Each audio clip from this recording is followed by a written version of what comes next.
What's up, guys? Welcome to this very special episode of the Unemployable Friday session. We have a stand-in this week. James is unwell, so we have Carson Bolt joining us from Unemployable Property. It is a really interesting podcast today, different to what we normally do. The first half of it, we spoke about what Carson's up to, quite an amazing story, and we talked about some of his land deals right now.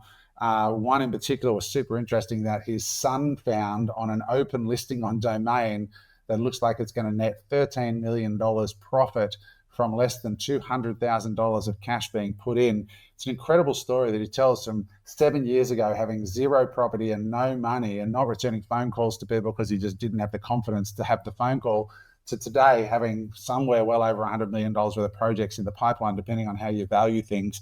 Just such a salt of the earth dude. And we double clicked on the real details of how these deals get done. I think you will find it really, really interesting. Then we did a bit of a hard right turn, and we picked up on that story of Atlassian and how Atlassian in Australia let go 150 employees, replacing them, honestly saying, hey, AI has replaced your jobs, but how that is just the canary in the coal mine. And what we really think is happening, we explore the end game of capitalism. Is it a good thing when AI basically shifts all this profit straight back to corporations at the expense of Australian-based Aussie tech workers, for example?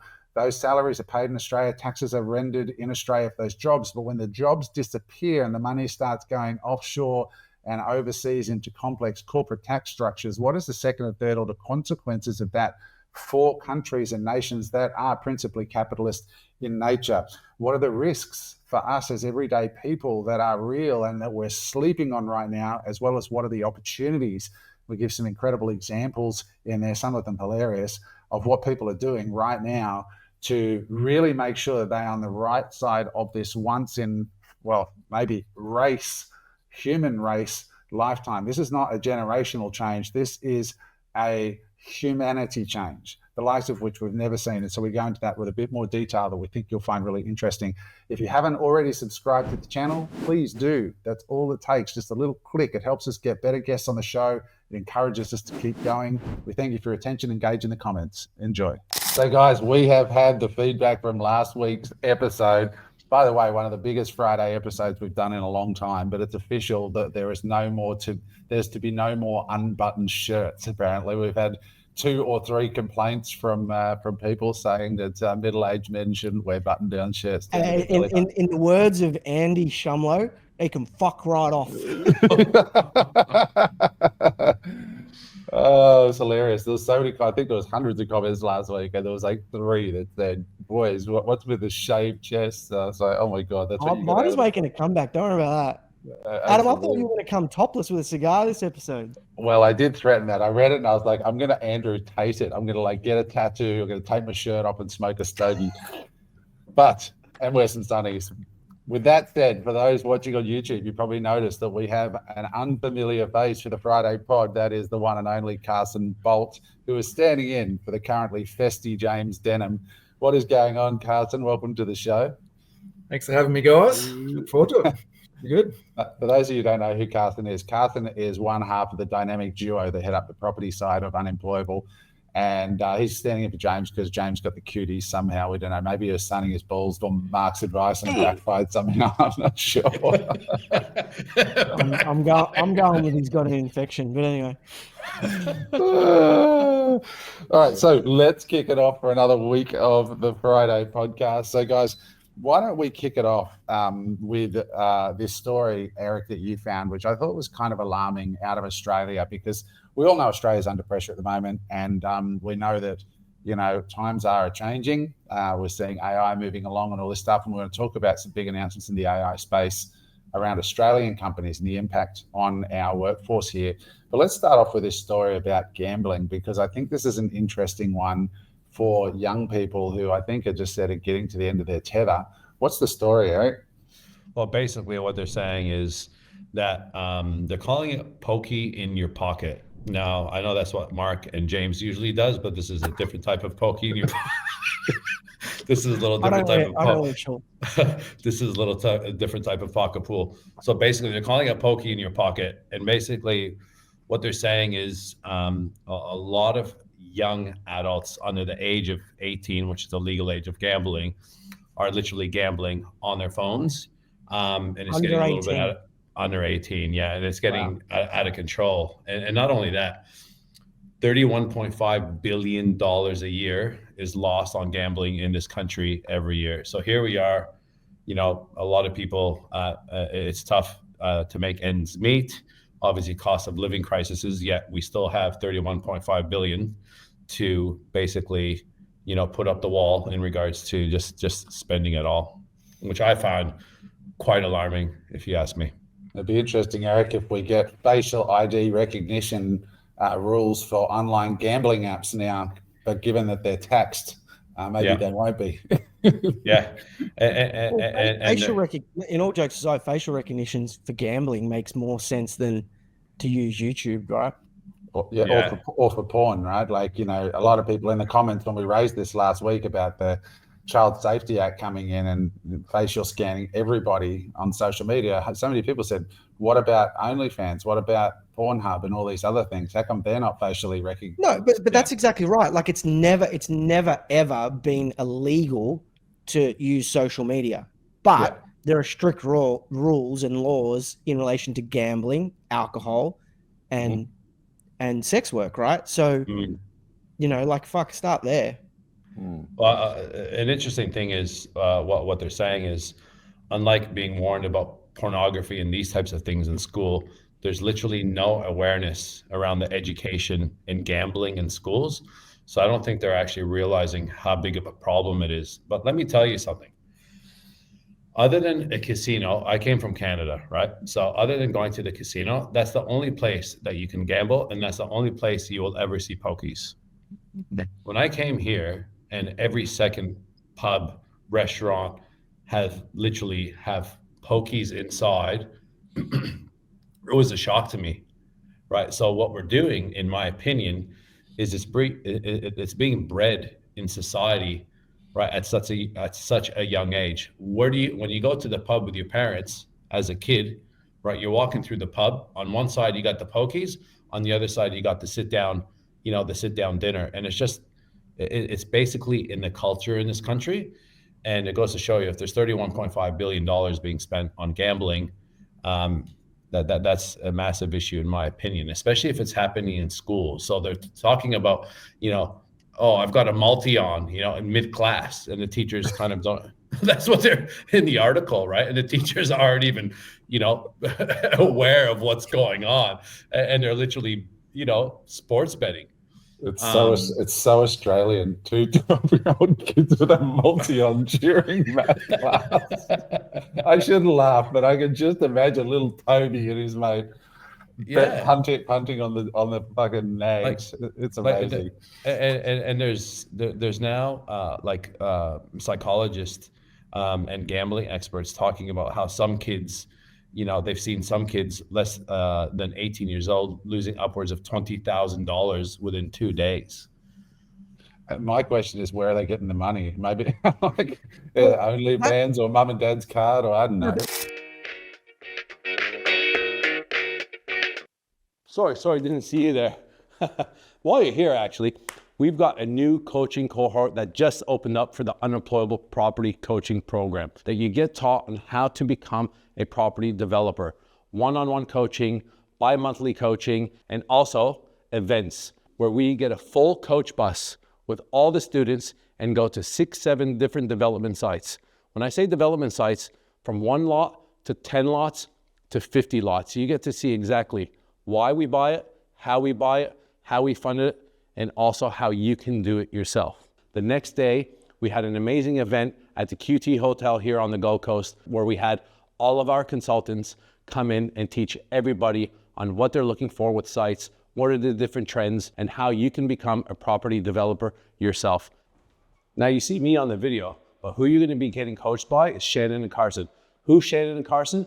4 years ago, Carson was cleaning carpets. Shannon was a machine operator. Today, they're doing over $100 million worth of land deals. I know you're listening, and I know you want to take action. And if that's you, click on the link below or go to www.unemployableproperty.com.au and register your interest and one of our team will reach out to you, and we'll see you on the next bus. Now get out of here. That's interesting. I remember losing my, so for my 21st, being a European kid, yeah, where everyone used to give money for gifts, and for my 21st, it was like the biggest money score of my life up until that day. And I remember losing all of my 21st money and a couple of grand of mum's money as well, options trading on ComSec, when I was 21. So it's like, back then I thought that was a little bit crazy to be losing all your money, but I'm an adult kind of doing adult things. But to hear that kids are doing it, like, it's pretty wild. This is from news.com, right? This is going to shock you. More than 902,000 under 20s have gambled in the last year. So 902,000 under 20s have gambled in the last year. Which what percentage is that? 600,000 of them between the ages of 12 and 17. Holy That's shit. wild. News.com. Right? I'm not just pulling this out of ChatGPT. It's a news.com article. That's half the population of Adelaide or something. Like, So that's a lot of people. Is the government doing anything about that? Like, this is the kind of place where we want to see some government intervention, right? Do we agree? Oh my God. Well, Makes it easy with all the apps and stuff you got now, but gee whiz, footy games back at home in WA, you know, I used to be betting with my mates when I was 13, 14, 15, $20 a week, and trying to find the money each week. It was I wasn't very good at it, so it was but yeah, to your point, you know, with the a lot of the WA doesn't have the RSL clubs and the sporting clubs. You've only got it in the casino as well with the pokies, which is good. I think it's the only state in Australia that doesn't. And I think the argument over here is, oh, well, you know, we need it to support the club, but you know, the clubs in WA are fine. You just get together and do some fundraisers, but it's doesn't always have to be that way. That's for sure. Yeah, that's crazy. Let's change gears. Why don't we change gears, Carson, to something you're doing? Seeing as you're the VIP here at the moment, or the special guest for the week. For those who don't know, Carson and Shannon have a land development business. What are you working on in your business at the moment? Like, you've got quite a big project where you're moving a bunch of dirt around. Like, what's happening in your world at the moment for a bit of a change of scene from us three idiots raving on about our stuff? Yeah, we've got about 5 or 6 projects on the go at the moment. So we've just picked up a new one. It was a 1 acre medium density site. We were going to do our normal, community title scheme, 6-lot subdivision, similar to the ones that you guys saw in Jacob's Well when we did the last tour 12 months ago. But we've been selling all of the dirt and just rolling into the next project. So with this one, we're given us medium density, we're going to build 30 one-bedroom units. So for a bit of cash flow. So that's a DA. We had a pre-lodgement with council on Friday, and they're keen for affordable housing. So that's great. So we'll explore that over the next coming months, and then we're up to our neck in a construction of a 45-lot acreage subdivision in Logan as well. So we've had 45 days. It's supposed to be our dry season in winter, but we've been flogged with rain. So it's been a bit of a challenging site, but we're getting there slowly. We've had to import about 70,000 cube, and for people playing at home, it's roughly, I think it's just under 3,000 truck and dogs that have come into the site.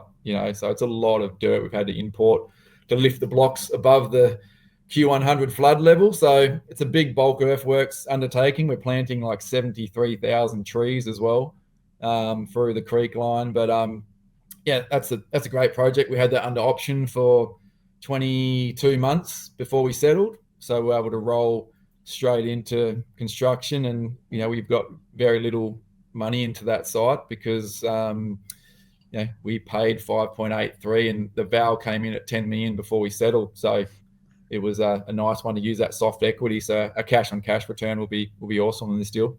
So talk us through that, Carson, because I think a lot of people would be really curious to hear that. So how was the site found? You bought it for 5.83, but how much did you have to get to tie it up, and where did that money come from? And then what did you do to earn that additional $4 million? Well, believe it or not, this one was my 12-year-old son at the time found this site. So I'll give him domain and I do realestate.com. It's funny. So a lot of the land bankers, they'll list it on domain because it doesn't cost anything to list on there, or very little. So I said to my son, look, you can have any scraps that are in there. And so he's getting a $5,000 spotters fee for this deal. So he bought it to me about 18 months ago, and it was a bit of a challenging site, and we didn't do anything then. But we said to the vendors, look, there's some issues here that we can't develop the site. We need plenty of time to resolve these issues. And if you don't give it to us now, the DA is going to lapse. So they knew that. And even though we bought it pretty well, it was still overs if it didn't have an approval on it. So we said, you give us the time. We actually didn't put any money down we had 6 months due diligence initially that we could walk away and, not have to put a cent down. And then once we'd solved a few of the problems, then essentially we went unconditional and away we went. So we had pre-lodgements and kind of resolved the issues that were on the site. And then, just took it from there. So these issues, from the sound of it, it was too low, below the floodplain, so you'd have to build the site up and do a whole bunch of work. What was it that you bought? Was it a farm? What were the problems? Well, this was an old strawberry farm, and it was the first line of the DA says you cannot do this development until the poultry farm's decommissioned, because we were about 250 meters from a poultry farm, and like I said, you have to be 500 meters. So we found out that you can actually get like a relaxation if you do an odor report, make sure that the chickens don't smell too bad. So we did that. We went to council and they said, no, we're not interested. It's got some koala habitat on there now. We don't even want to see it developed. So we took the local MP out to another site that we did and said, look, council are holding up, an estate here. Do you want it to see it? Go ahead. And he's like, I'm sick of the 400 square meter blocks. Let's, I'll make a phone call for you. And all of a sudden they said, all right, go do the odor report, which then obviously unlocked the site. And then from there, all the big boys came chasing, trying to buy the option off us. We could have sold it for 7 figures and just passed the option on and walked away. But, that acreage is right in our wheelhouse. So the layout was all wrong as well. So we had to reconfigure the layout. So it was already DA approved, but we had to lodge the minor change to get that poultry farm decommission condition struck out. We got a few other conditions struck out as well that were in our favour, and then we rejigged the layout so it was a lot more workable. So run us through the money though. So how much did you spend prior? Like how much money went into it? Where'd the money come from, and what's the outcome likely to be from an end result? So it's about 170K initially, 170, 200 grand that we spent on consultant fees to get it shovel ready. So that's doing the operational works, which is the detailed design. So it's actually a shovel ready project. All of the other reports, flooding and bits and pieces that we had to do. And then, so that one, basically there should be we've only got stage 1, which will give us a couple $1 million in the bank. And then we'll own the other side of the road, which is 3 titles, which have got 2 houses, which will be unencumbered. And then there's 1 house on this site, which will be unencumbered as well. So that's valued at 5 million right now, based on old valuation. So it'll be a lot higher than that now. But if we develop the other side as well, there'll be about $13 million profit. And we could have used some mezz and just kept the 170 grand in the deal, but we had a bit extra cash, and we had to, even though it stacked up, the bank was like, we want you to put a bit extra cash in. So we chose not to use mezz. So we got about just under 700,000 of our own cash in the deal, with a $13 million outcome at the end. Yeah. And for those listening who want to know what mezz is, unless I missed it just before, mezzanine financing, which is like mid-tier above banks. What is it, like private lending? Yeah, that's right. So you'll typically pay in the 18 to 30% range, depending on the risk. We could have got some money around the 18% if we wanted to, only have the 200 grand in the deal, but we had some cash lying around, so we kind of just topped it up, and still a good deal. So and people are going to listen to this and think, wow, this guy's doing a deal that's going to yield 13 million in profit, and he's like talking about having only just a little bit of cash lying around. Like, explain to people like how hard you guys have gone in rolling cash. Well, yeah, as a lot of you guys know, I was cleaning carpets for 10 years and I didn't have any cash for the first 6 or 7 projects. So we used all joint ventures. So we've just taken the little bit of profits that we've had out of those deals, and then we've slowly done some of our own projects, and then we've kind of scaled into these bigger projects. But we're only doing the bigger projects because we got the uplift, and we didn't have the $3 million to put into this deal typically if we're just trying to buy it outright. And typically the banks want 35% in the deal at least. So we're able to use that soft equity from the valuation to make it happen. And like I said, we did lots of smaller deals to kind of get to this position because I had no cash. I used to look at the median wage and go, that was the dream, to get to 70K or whatever it was, So so there's ways around it. If you can find the deal and it makes sense, the money will be there. So when you first hear that, it doesn't make a lot of sense. And when I first heard it, but after you've watched a few people do it, you start to kind of believe it after a while. What's amazing with this is, for those of you guys that don't know Carson and Shannon's background, Carson not long ago, 4.5 years ago, was cleaning carpets in his dad's business, right? And he went to a few courses and he got educated. But the biggest thing is he used that education and he implemented, right, what he learned. And he made mistakes and he went ahead and kept going and kept going. And now these deals are all around them. And a lot of their deals, a lot of people are like, oh, they can't find these deals. Most of their deals are on market. So there isn't this, yes, he sends out letters and he puts the tea bags and he tries to, have the teas with the old ladies and the rest of it. But the reality is most of these are on market. Like his son is getting $5,000 out of that 13 million. So I got to sit down with his son and try and teach him some negotiation skills. That's number one. That's the first thing, because he's going to look back and go, screw you, Dad.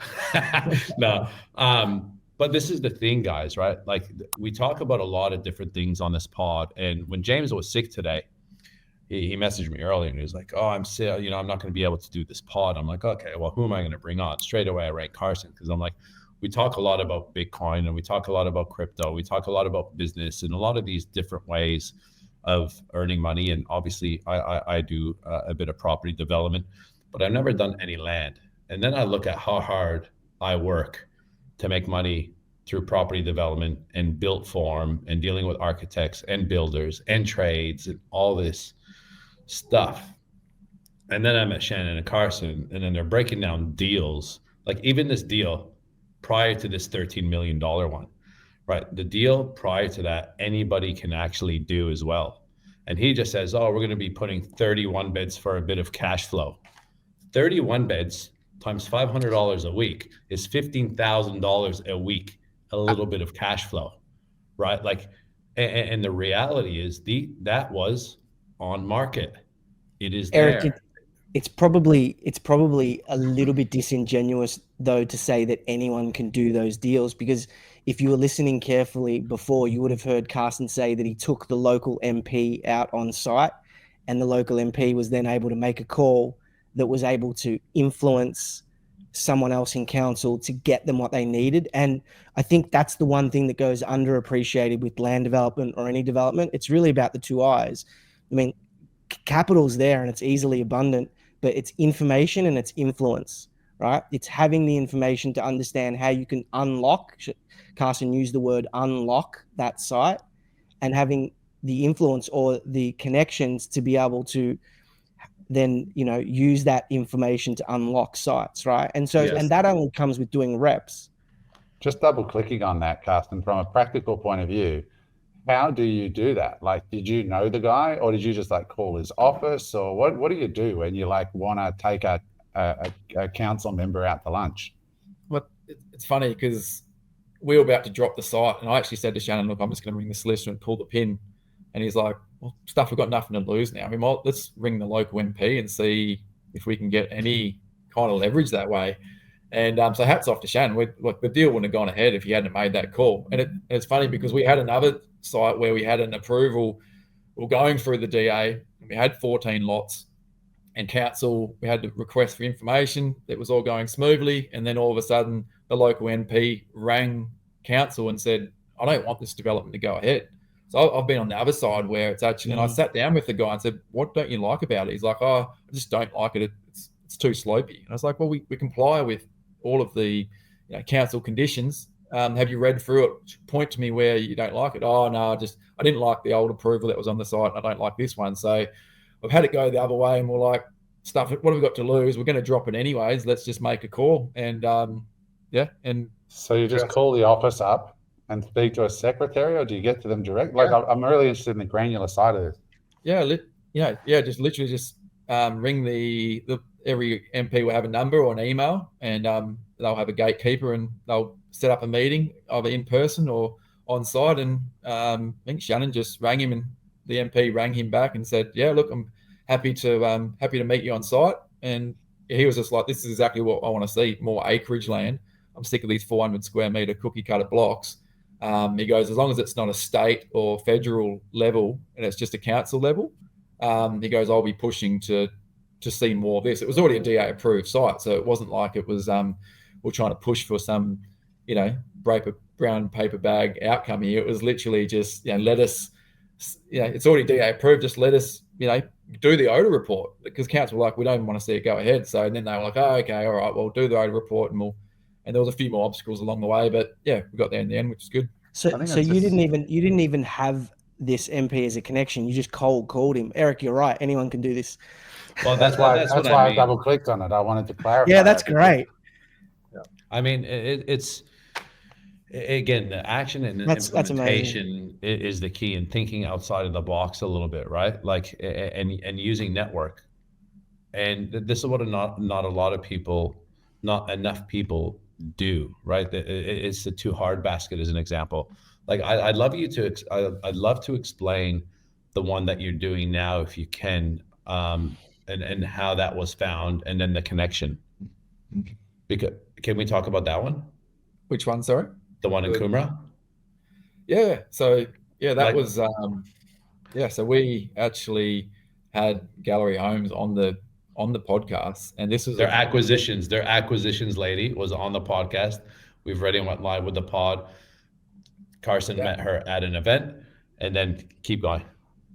Yeah, so that one, I just saw it on market, and then once again, it wasn't even listed on realestate.com. It was on Real Commercial, but everybody it's got an approval for 10 townhouses, and they had a lot of issues drawn out. Well, I think they were pretty well fully geared and had built all the townhouses next door. That this was a part of the original whole site, and then the gas main guys came in and ripped up the gas mains, and they were stuck there for 12 months, fully geared, bleeding money, and they couldn't actually sell that. They used to have security on site, cleaners, gardeners for 12 months while people were waiting to get in, and during COVID.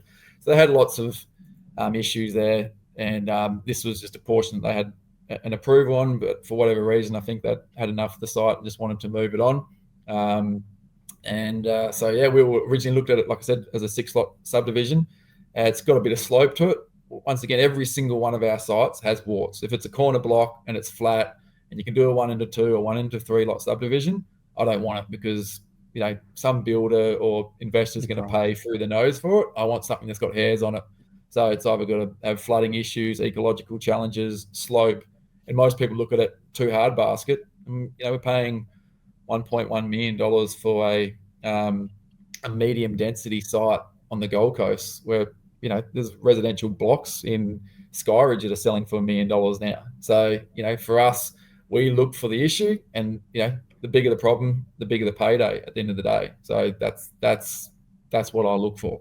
So yep, that's awesome. Interesting. Carson, do you think that as a kid or when you were younger, that you were like naturally inclined to be a good problem solver, right? Because I think development is about putting out fires and problem solving. Or do you think that you just built this, literally starting at the bottom with a splitter and then sharpening your eye to what's possible. It's funny. Me and my brother, had a carpet cleaning business. This is back in WA, and if the phone rang and he was out, I wouldn't answer the phone because I was too scared to talk to people. Like, that was my starting point of, trying to run a business. And he'd be like, "Oh, there's 2 missed calls. Why didn't you answer it?" I'd lie. I was like, "Oh, I just went for a walk and, missed the call." So I didn't really have a great skill set. School, I got 4 Ds and an F in all the subjects that counted, and woodwork, I think I got a C, and physical education, I got a C. So I wasn't great in any of that space. So, but I needed an out, and clearly I ended up as a carpet cleaner. So maybe I should have studied a bit harder at school. So at the end of the day, it was just, I didn't like the outcome I had, and I had to learn a skill. So property was something that I naturally gravitated towards, but I wouldn't say I was naturally a problem solver or anything. It was just something that I had a wire that was kind of big enough, and I just had to. And that's why I did Adam's reliable education course, because I was looking for avenues. At the same time, I kind of did the property course, and I just doubled down on property and went down that way, because I knew I can't do lots of things well. I just, some people, they're just weapons. They can do multiple things amazing. I'm just not that guy. I can do one thing, and I knew if I split focus, I'd be screwed. What about risk, right? Like, who out of you and Shannon is able to most stomach and handle the risk? Because I think you were sharing before we started rolling the amount of money that you owe banks or lenders. I don't know if you want to share that, but one of the things when I was doing property developments is coming from a European background, having debt, the risk was always something that was hard for me to kind of stomach. So how do you guys view risk, and who is the one that's kind of... Fundamentally, you got to buy well to start off with, and that's where most people go wrong. I know every single one of these sites, if there's a downturn of 20% tomorrow, we're still good, because we've bought the site well, we've bought it on terms, and we've value added on pretty much all of them before we've even settled. So fundamentally, I know that if I need to exit, a lot of people say, "Oh, property development's risky," and it is. But if you go buy a house tomorrow and we have a 30% drop, you've lost 30%. If I do a development well, my margins are between 30 and 50% profit on cost on the last kind of 6 projects we've done. So, the market drops 15%, I'm still making 15%. So I look at, that's kind of the lens that I look through when I'm looking at a site. And like I said before, we're the best part of $20 million in debt at, if I was to average it out, I think we're 12%, which is pretty wild, but we're going to have 11.5 of that paid back this year, and a lot of it's all capitalized interest. So we're only the banks or the private lenders are giving us those funds, and we're drawing down them as the months go on. So we're not actually putting our hand in our pocket each month. So the projects of all making money, or there's already significant uplift in all of those sites. So like, there's another one that we got. It was an absolute hot mess. It was $3.5 million when we picked it up initially. We dropped it under due diligence. 2 other developers picked it up, dropped it under due diligence, and we made a $2 million cash offer and picked it up. And it's 180 acres. It's already approved for 71 lots, and we're putting in a rezoning for 340 lots on top of that. That's going to be a big tater. And we've got the big boys, and we've solved all the problems. It was missing reports. It was really slopey. There was issues with the grades that council were saying you can't have the grades that you've got on there. We've gone through, solved all those problems now, and then all of a sudden, the big boys are sniffing around to pick it up. So what do you think you could sell that for before building it out, like as in doing the civils? If you were just to sell it with the permit for 300 or so lots, and you picked it up for $2 million, what do you think you could flip it for? If we got it approved, it'd be worth over 20 million all day long. So right now there's people sniffing around that kind of the $8 to $10 million range, and we've only owned it for 12 months. And we're putting together a site right now in Ipswich. Same thing. It was rezoned on the 1st of July. I've got a 15-month put and call option. We've agreed verbally. It's just getting drawn up with the solicitors. That's we're paying 6.125 million for that site, but it's code accessible. It should be approved before we settle. That's worth 20 million every day of the week, and I'm hoping it'll be, we'll have the approval before we settle. So it's just, if you can get those terms, that's why the debt, it's not irrelevant, but I know that if we need to fire sale some of these sites for whatever reason, we're still good. Whereas most people pay all the money up front, and if a couple of things go wrong, then it's hard work to get out of it. Hey, Adam, you asked the other day in a private chat, you said, what other assets outside of, crypto and, Tesla and tech and things like that are you looking at? And I think I said energy, but, listening to Carson speak today, I feel like, there's so many people that throw money at Carson. I know he doesn't necessarily need it, but it kind of makes you want to get back into some property deals as an alternative investment, doesn't it? I mean, maybe you're done with Australia. I'm thinking. I mean, when you look at risk, right? I want to. You ask a question. How do you manage the risk, right? And I look at it a couple ways. Because this is a big thing on people's minds, right? How do you manage the risk? How do you manage the risk trading options? How do you manage the risk buying stock? How do you manage the risk buying Bitcoin and crypto and land? And I look at it as the banks, right, are one of the most risk-averse institutions, in my opinion, right? The amount of hoops they make you go through to then give you the money, they're not trying to invest in bad deals. They will walk away very gladly if they don't agree with the land or the home that you're buying and the affordability and the rest of it. So when it comes from risk, they're the initial gatekeeper, right? Because sometimes as developers, us as entrepreneurs and opportunists, we look at things and we look at them and try and convince ourselves that they're better than what they actually are. And then the banks come in and say, sorry, that's not valued at 2 billion, right? The valuer says that's valued at 1.6. So we'll get, and then at that 1.6, we're not going to give you 100%. We're going to give you 70%. So when it comes to risk, I look at that as they're the second gatekeeper after you. Even second tier lenders, right? Yes, there's some sharks out there that just want to rob people, but anyone with half a brain is going to know, right, that you got to look past that and look for people through network, right? And the same thing, a lot of these private lenders are family offices, right? They're what Adam's doing, except, he does first mortgage lending because it's less risk. But these second tiers, it's the same type of thing, right?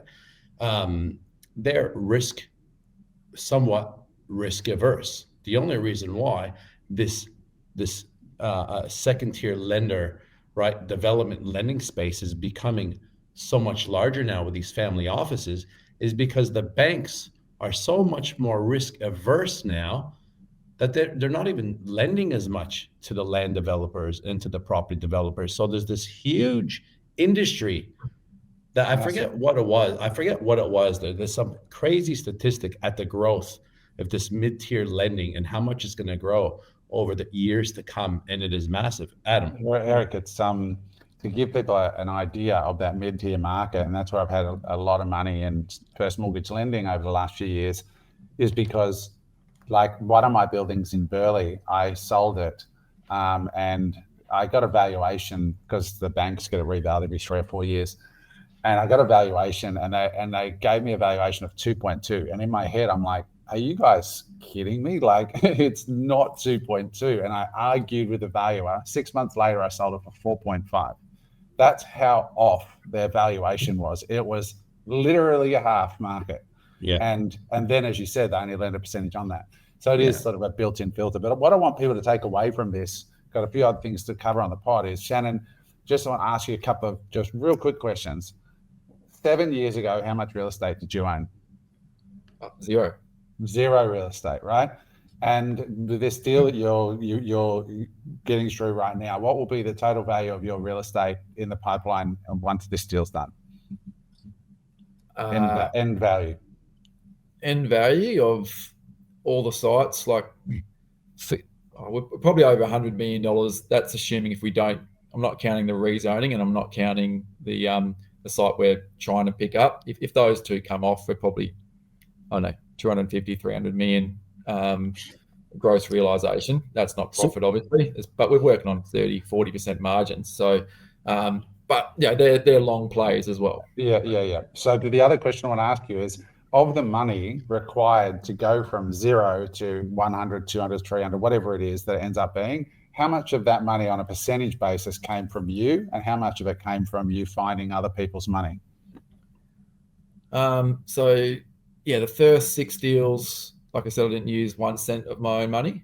And then so I was just taking, initially I had no idea what I was doing. So I think I took 15% cut for the first deal, and then it went to 20, and then 25, and 30, and then it went to kind of 50. Yeah. So the deal, what I'm getting at for the listeners, guys, is here is a guy that was cleaning carpet 7 years ago, 0 real estate, no credibility, and he got almost all of the money from other people by doing what? Joint ventures. The first one, 15% was his. Then it grew, as he just said, from 15% to them to 20%. Now it's 50-50.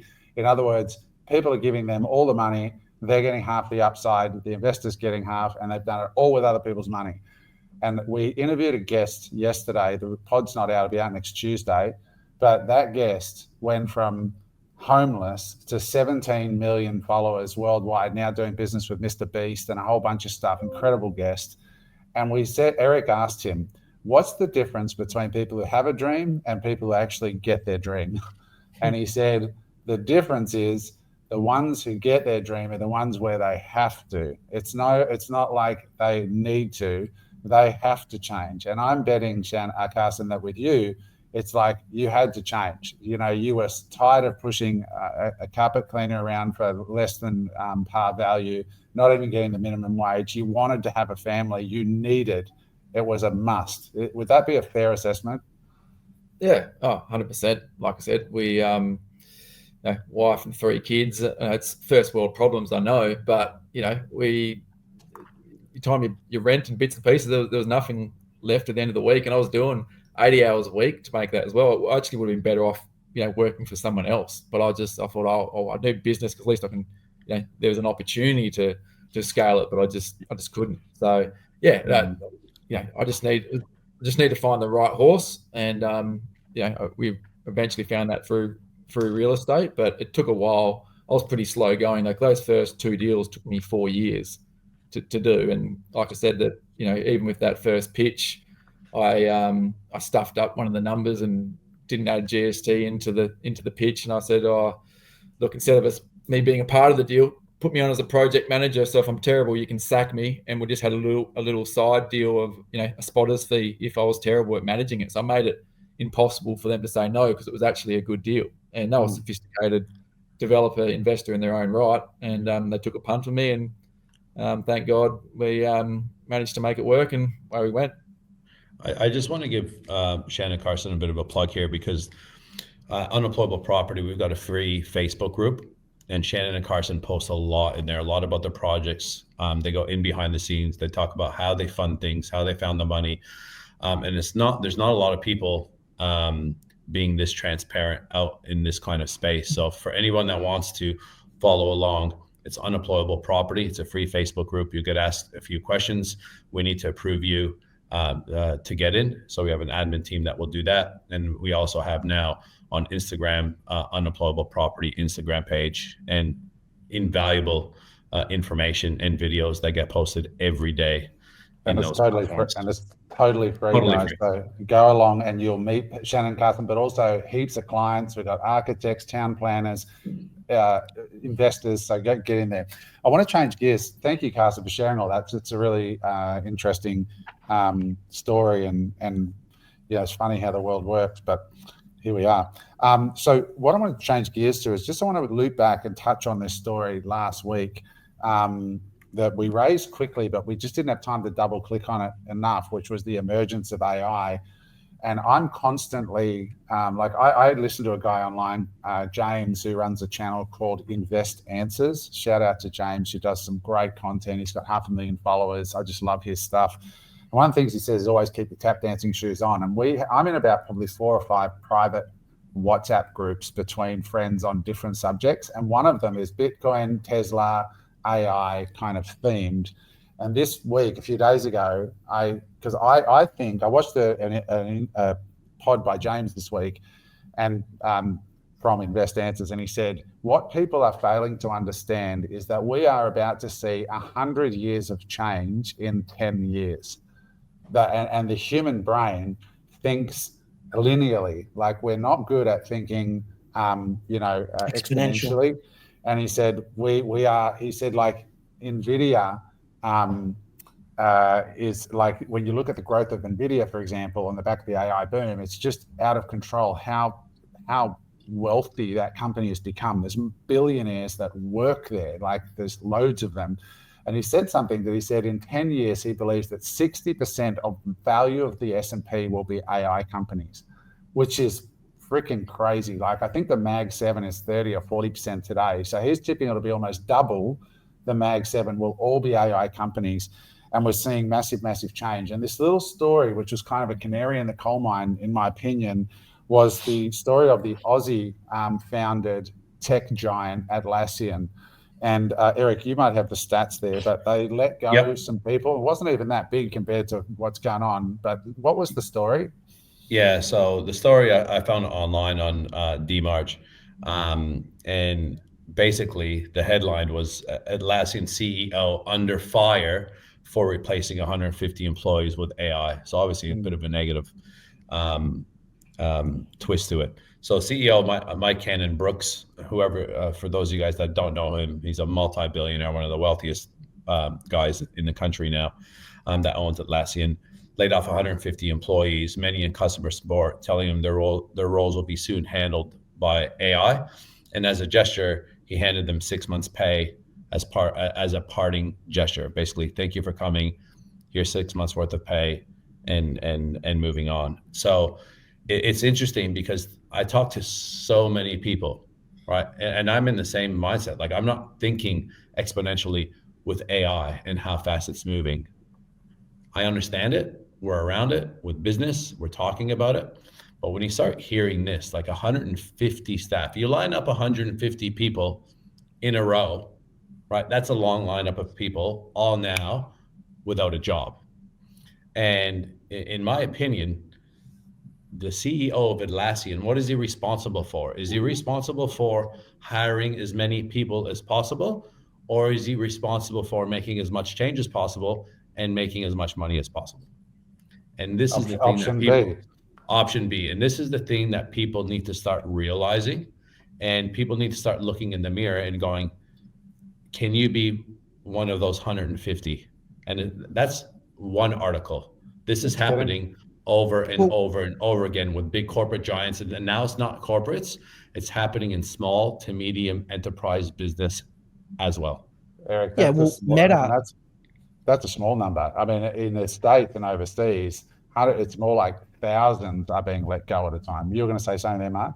Yeah. Well, when have you seen a trillion? I think Meta's $1 trillion company now. But when have you seen a company that's $1 trillion or near $1 trillion triple their value and cut their headcount? Yes. Right. And if you think that that's not coming for all companies, you're mad, right? If you go back and you have a look at the top 7 or 8 companies in the S&P over the last 10 years, they have amassed all the growth, and the bottom 493 are flat. And basically AI and Bitcoin in a sense is the most purest play on AI, because if you understand what MSTR is doing, you can see that where the value is going to accrue. But all these companies are zombie companies already. They're already going out of business, and so they're not going to have any choice but to either become AI companies, or like I'm worried. I'm worried because we're entrepreneurs, right? We started this as an entrepreneur channel, but why the fuck would you go? Why would you get into a tech related or e-commerce related? Why would you start a business today when you're up against that math, right? Yeah. And the guy that said software is eating the world, Mark Andreessen, is now saying the same thing about robots, that robots are going to eat the world, right? And so, it's coming. It's definitely coming. And I think about it, Mark, I'm trying to think from an average Aussie who's listening to this podcast, okay, this is interesting, but how is it relevant to me? Well, not financial advice, guys. I can't give you financial advice. But one thing I can definitely think of is everybody has a superannuation fund, right? Now, if you are leaving that hands in the management of Oz Super or one of these, I don't know, whatever these super funds are, the question I'd be asking is, what's the mandate for these companies, right? Now, if the mandate is 60-40. 60-40, invest in a diversified portfolio of stocks. Well, it's stocks and bonds, which are going to get absolutely destroyed in real terms versus everything we're discussing. In Mark's non-financial advice opinion, so, to be clear. But yes, Mark, like what I'm saying is, I've been sending emails out to a little trade group that I'm involved with once a week, right? I send out the emails and I start by saying, I know it's daunting when you see this email and it's quite long, but you've got to start to train as rich people train. And this is training for rich people. They make time in their calendar. If you haven't got time to read this properly now, go to your calendar and make 15 minutes to read this properly, because if you don't read it properly, you're not doing the work that rich people do to get rich and stay rich. But start to ask that question is, where is this money that I'm 10 or 12% of my income every week? Who's managing it? What's their mandate and what's their performance been like? Because like Mark just said it, most companies on the index are zombie companies, meaning they're going nowhere. All the value is being accrued in a handful of companies. So ask yourself, if you were to get educated, what companies benefit the most from AI, automation? Because you're going to see this massive shift to bottom line profits. But what's really interesting beyond that to me is, like, what are the second and third order consequences? Like when Atlassian fires a shitload of staff, if they do, that profit then runs back as profit to these big corporates. And then how much tax do these big corporates pay? So the employees are paying PAYG and paying money in Australia. When those jobs disappear and the money just goes off to some offshore structure, what happens? Well, you have these massive corporations and the shareholders benefit, by the way of dividends, if they're ever given. But start thinking through, what kind of world does this lead to? And it really starts to raise the question about capitalism, absolute capitalism, and is it better for society? I'm definitely well into coming around on the view that capitalism is broken, and it's only going to be even more shattered with the changes that we've got afoot. It's not going to suffice, right? The way that we count GDP, inflation, all this stuff is broken, along with money. I think where the governments are going to have no choice but to switch to a consumption-based tax. So you're seeing tariffs, you're seeing GST, you're seeing VAT. When we live in a world where, I'm not saying that you should illegally dodge tax, right? But if we move to a world where people are legally able to avoid tax, the only choice that the governments are going to have is to switch to a consumption-based tax. So you're going to get taxed when you buy a boat or a house or whatever it is, right? So we complain about stamp duty and all this stuff, but that is only going to increase in this world, right? And it's going to be the people who buy and consume who are going to have to pay the tax. Everyone else is going to be on a universal basic income, right? I agree. But you only have to look as far as Donald Trump, who's just pushing through a executive order to allow Americans to invest in cryptocurrencies, private equity, property, gold, and other kinds of traditional assets, right? He's basically saying what he can't say out loud, that bonds and indexes may not be the greatest place to park your money. And, like I've had so many calls, even with coaching clients, where the unemployable coaching clients, where the husband's been like, Mark, tell me about Bitcoin. I want to invest in Bitcoin. And the wife's like, I don't want to know about it. And I'm like, well, it's important. It's cost money not to know. And she's like, I'm already working 80 hours a week. I'm like, why are you working? It's like, well, I'm working to earn money. I like, do you do it because you love it? No, I'm doing it for the money. Well, why not spend some of those hours understanding the things that we're talking about so that you can make better and more informed decisions? But people have this block. No, I don't want to do it. Like, let someone else do it for me, right? The whole financial planning, etc. But that's not going to fly anymore, right? Like the world's changing too quick. I want to people to listen, and I want people to listen very carefully. There's an article on entrepreneur.com. A key player in the battle, right, of AI is Meta CEO Mark Zuckerberg, who reportedly offered Andrew Tulloch, an AI researcher and co-founder of Thinking Machine Labs, a compensation package worth as much as 1.5 billion with a B over at least 6 years. 1.5 billion, one person, 6 years. He turned it down. Think about that. Where was he working? He owns Thinking Machine Labs. So obviously he's got to be one of the top AI experts in the world for that kind of money. But think about that kind of money, 1.5 billion, right? That's $250 million a year over 6 years. $5 million a week, 700 grand a day. Like, this is the money. And he said, no, this guy, he wants to employ this person to remove people's jobs. That's the reality here. That's what's going to happen. And I hate it when people sit there going, oh no, they'll never be able to replace my job, because that can't do what a human does. It doesn't have the relationship. It doesn't have, like, when I hear that stuff, I'm just like, again, we're thinking laterally, not exponentially. And 10 years is going to come, 2 years, 5 years, 10 years is going to come very, very, very quickly. And literally, it's going to bite all of us in the ass. That's what's going to happen. I agree. Can I issue another warning, right? For the really intelligent guys out there like us who think that, you know, we'll be right because we know how to get the best out of AI. I got news for people like me as well who use it every day, 6 hours a day. I don't even think we're going to be safe in this world, because the reality is, if you look closely at what's going on, Meta, OpenAI, XAI, these companies, they're not going to save us. They're not going to save us smart ones who know how to use the AI. What these companies are at their core, artificial intelligence incubator and research labs. They are using us power users who are on it, using it 6 hours a day. They are using us to train this AI 100%. to make it superhuman. And it is the Matrix, guys.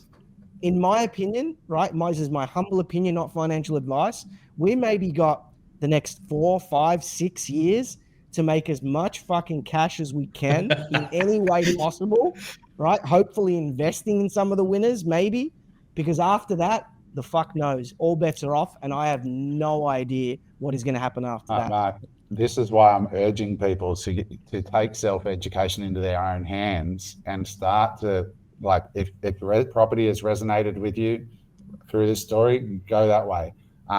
If going and checking out what James at Invest Answers is doing, but you know, it resonates with you. He has a very narrow focus of what he does, and that's where I sort of have spent a lot of my focus. But the point is that we are going to see, and I agree with him, 100 years of growth in the next 10 years. We are going to see, when the first commercial robots roll out, people don't understand that the change that is going to occur when we see driverless cabs, if that gets off the ground, robo-taxis. It's going to increase productivity through the roof. So it's going to be a very interesting time. There's change. You want a why? If anyone out there is searching for a why to listen to what we're saying today and to take it seriously, the why is this. At very minimum, in the next 3 to 5, 6 years, whatever it is, the thing that you want to build for yourself and your family is a ticket to be able to go anywhere in the world that you want, because tyranny and fucking potential negative state of living is coming to a place near you. And at very minimum, you want, I don't want to be alarmist, right? But it's like, I guess I am being, at very minimum, you want to be able to buy a ticket to a place somewhere else if the worst case scenario is to occur. Adam, this is not 1 in 100 year change. This is change that civilization has never seen in fucking since civilization has existed. We're talking about machines that can become more powerful than humans. We've never faced the possibility that something could be more powerful than the human brain. That's what we're facing, right? So what is this the is not average? 1 in 100 years. This is way more than that. So what should the average punter be doing though? If you've got a small business, how do you get ahead of the curve, I suppose, when it comes Well, to it's what you've been talking about. Like, how long? When did you start your property journey, Carson? It's 10 years ago. I started the course that I did. Yeah. Right. Just Well, at you're first. going to need to. Everyone out there is going to need to work a little bit faster than what Carson did, because you've probably got 6 or 7 years.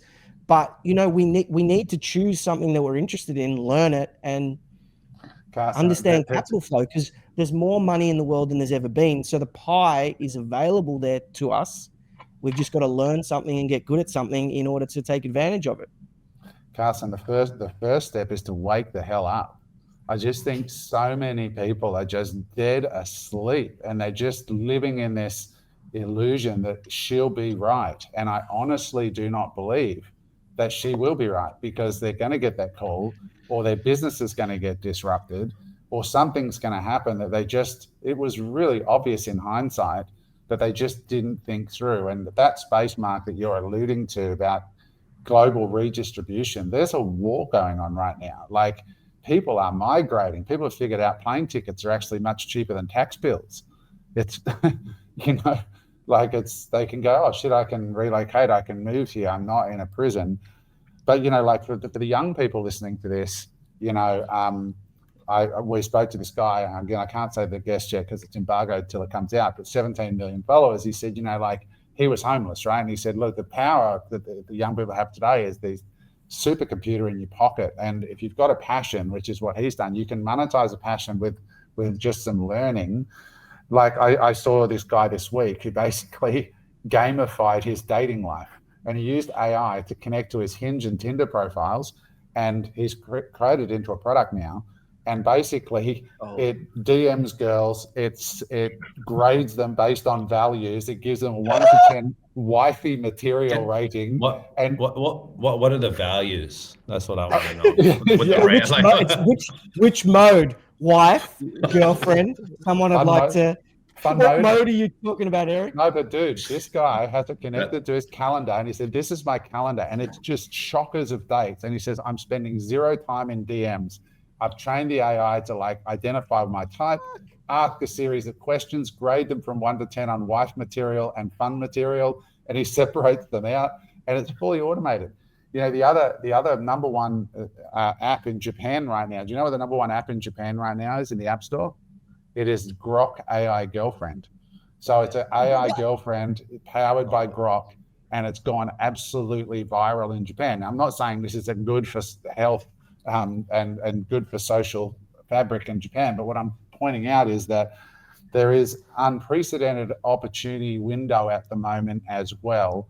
But I just really want to sound the alarm to people, saying, when people say to me, what business should I start? I am not bullish on starting businesses. You've heard me say this before. I'm far more bullish on either creating opportunities like what Shannon and Carson are doing, or investing in people like Shannon and Carson, or these changes that are afoot, because it's not obvious. It is obvious, plain as day to me, that there are some businesses that are absolutely going to be destroyed and you can short them, and there are some businesses that are absolutely going to be beneficiaries and you can back them. And that, I think if you learn that skill, I think you're far better positioned than thinking that old mentality of buying a course for $19.97 to sell ebooks, and fuck that. You're going to be in the mincemeat if you don't wake up and really start getting sharp and joining these communities and being proactive about creating private WhatsApp groups. And just this week, as I said, you guys are in there with the Tesla one. I said, guys, I've got $500,000 here that I want to invest. I'm bullish on Tesla, but I want your feedback. What am I missing? This is what I'm worried about. I'm worried about Elon getting shot. I'm getting worried about Elon being crazy and being too defocused. What is your view? And I'm formed a group of people who I respect, and I'm asking for their feedback. and I'm sharing resources, and I'm further down the financial road. The average punter doesn't even have the group, doesn't have a target stock they're interested in, isn't having these conversations, and that's why they're losing. But the key is you're asking the questions. I agree with that wholeheartedly. There's so many stories of like FedEx employees and shit that have retired on millions and millions of dollars because they just took their pay packet and put a portion of it into the company. I also think there is a utopian view. Like I don't want to start being called an alarmist or a doomsayer, but I think there is a utopian view, and maybe next week I'll share a little bit more on that. A world where we get back to meaning and not just 9 to 5 and living to work. Like there is a view where we get back to kind of tribe and community.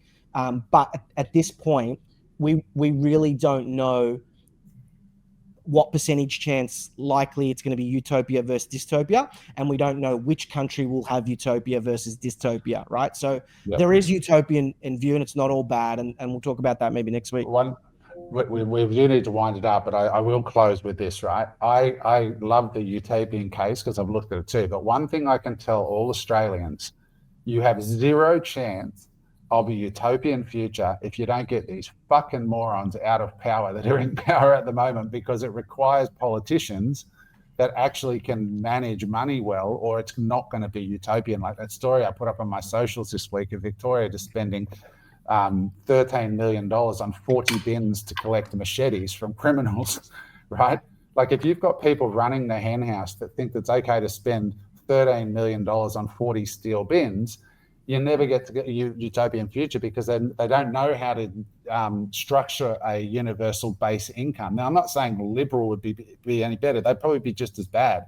But until we have this attitude of transparency and responsibility in our government, that I'm hoping we're gonna see some profound political change in Australia, where Australians are going to demand transparency. Hang on, who'd that contract go to? Why were they awarded the contract? Where were the quotes that people see? And people, that's all so is it really that complex, right? To just have some kind of reporting to the Australian people on like what's happening. And this is what I loved about when Elon was doing Doge. He set up some degree of reporting in months for people to audit and see what they were doing. But, I really hope that Australia does wake up and gets politically active to demand better of the leaders, no matter whether it's Liberal or Labor. You're 100% right, Adam, and you only have to go back. You only have to go back and study Germany, Korea, South Korea, Japan, China, and you see the decisions that these countries made. Singapore, the decisions that these countries made to re-industrialize their countries, and they basically borrowed the American re-industrialization playbook after World War II, and these economies are now booming because they made not 2-minute decisions about fucking bins and stupid decisions like that. Like you need a complete overhaul of thinking, and you need leaders that are going to come in and think 40 years down the track, right? And make decisions for the future. And you're right, Adam.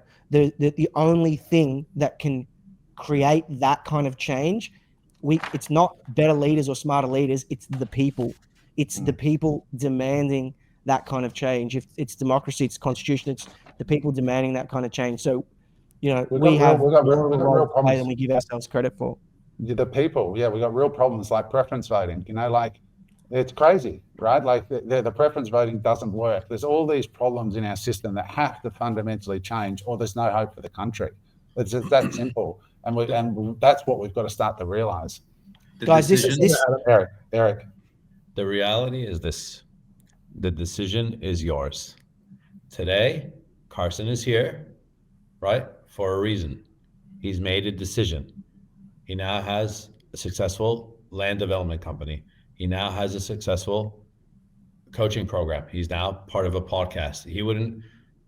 If you told him this 5 years ago, he would laugh, right? He wouldn't believe it, but he made the change. He educated himself, and he implemented, and he took action, and now he's taking life into his own hands, and his wife and family and the rest of it, right? But you have to make the change. It is only you, right? Just like the guy that said yesterday that we interviewed, Adam and I. right? It's you. You have to have the belief in yourself. No one else is going to do it for you. And then you're going to sit back and go, holy shit, remember when I listened to those guys 5 years ago and they said that, excuse me, this was going to happen? Right? I'm not saying that we have a crystal ball, but the reality is when you have people willing to pay $1.5 billion for an asset, which is that person's brain, excuse me, that knows how to implement that AI, the writing is on the effing wall. And now it's a matter of you, right, to pull your finger out and do something about it, right? Or keep watching Netflix and Friday Footy and go to the pokies and do whatever else, or actually start spending some time, right? And all that stuff's okay, right? I'm not saying it's bad, but you make the decision.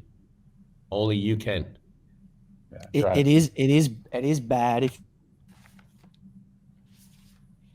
Well, it's bad. I think Mark just cut out, but it is bad if you're overdoing it. You know what I mean? Now, every so often I'll go to the casino and throw a 20 into the slot machine, or, you know, throw the dice. But let me tell you, I'm not doing it to try and, you know, be wealthy or think that's my way out. Right? People literally are doing it thinking that this is going to be their way out for and all it is a dopamine hit. Sorry, guys. My I don't know why my Starlink keeps dropping out. I'll have to fucking have words with Elon on X. But I was just going to say, like, this might not be the most entertaining episode we've ever done, but honestly, I think it's one of the most important episodes we've ever done to listen to, especially if you're someone out there listening that kind of feels like they're at a crossroads. Like, really take to heart the things that we've discussed in this episode, because I think it's one of the most important things. And I think you will, this will age well, Eric. You'll come back in 5 years and watch this episode and you'll be like, fuck me, if only I had to pull my finger out my ass then. So fundamentally, when you say, you know, Liberal, Labor, there's things you change. If you, for a stroke of a pen, you could make, you know, a few key changes. What would those key changes be? Like the biggest ones in your mind? Me, or who are you asking? Anyone. Yep. Whoever, if you guys want to go first, or no? My thing is simple. I think it's the reindustrialization policy. We have to embrace technology. We have to embrace the technologies of the future, and that's one. And I don't see any leader embracing the new technologies of the future. Instead, I see them putting roadblocks and regulations in front of them, and we have to get more from our resources, because commodities are going to be a really important part of the AI build out. I've gone on record in our private chats as saying that I think the biggest roadblock to AI is going to be energy. It's not going to be the tech or the $1 billion mind. It's going to be being able to power the data centers and the tech centers and whatever that are running these tokens for these AIs. And so we need to really have smarter energy policy. They're the two things. It's industrialization, it's commodity policy, energy policy. Look, Carson, that's probably one to carry over next week, because that would be a much longer podcast. But you know, that's a huge question right at the end, which I welcome. We just don't have time to dive into it, but I really, I mean, management of our resources is a huge thing as a country, and you know, getting rid of this woke agenda. You know, the miner Jerry that went viral. It's a fucking distraction. You look at Jerry, and he's there saying, you know, everyone saw the miner, you know, the Aussie guy who said, you know, we got all this uranium, we can't mine the fucking stuff, you know, and all these fucking greeny woke idiots, you know, are going to be sitting in tents and candles, and when those assholes dry off, the rest of us will carry on and get the world going again, you know, like problems. The funny thing is, it went viral because so much of it's true, and we've got to get rid of this distraction and this noise and start to make Australia great again. And it's got everything there. Like, honestly, it's got everything there. We need to control the borders a little bit. I'm not anti any person. I'm just like, let's take care of our own. Let's get the things going. Donald's agreeing with everything you're saying. Donald's agreeing with everything you're saying. There's a whole bunch of stuff. Look, it's but mostly Australian. We need to stop being apathetic as a nation, and we need to find our voice and start marching for what matters. And that's a slogan. March for what matters to Australians, right? Like right now, the Middle East conflict is a horrible situation that's been going on for thousands of years. it's not going to be solved. You know, what I want to see marches in Australia for is Australian issues. And people have jumped all over me in socials this week saying, oh, what could it be greater than genocide? And then ramming down this narrative. I'm like, well, you know, there's a lot of problems just domestically in Australia, and we need to start fixing our own backyard and marching and protesting for a better Australia and a more united, profitable country. But anyway, that's probably a good place to end. Guys, with that said, Carson, thank you for coming in, mate. We appreciate you dropping in, filling in for JD. Mark, as always. Eric, as always. Let's have a great week out there, guys, and get after our education. That's the one great gift from the internet, is free access to good knowledge and getting smarter and connecting with real humans through networks like what we're putting together. Thanks for watching, guys. If you've enjoyed the comment, make sure you like, subscribe. If you haven't subscribed, guys, and you watched all this way, please hit that subscribe button, and we'll see you on next week's episode. Bye for now. Hey there. I hope you enjoyed that episode of Unemployable. If you'd like to watch another episode, just click there.